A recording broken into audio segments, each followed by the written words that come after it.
బురదా నుండి బువ్వను తీస్తే కమ్మాగుందని తిన్నరు. బురదా బట్టల రైతును చూసి దూరం ఉండని అన్నారు.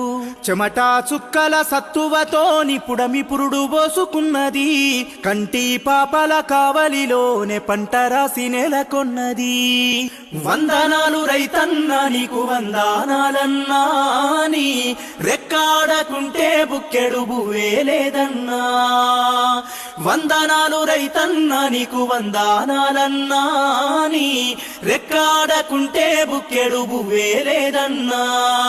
మట్టి సోపతిగాడ జోడెడ్ల జతగాడ, మండు టెండల నీడ అర్తి అప్పుల జాడ, పూనాసవను కూడా యాసంగి చలికాడ, పసిరి మొక్కలు వాడ నింగికెదురు చూడా. నీ జీవితం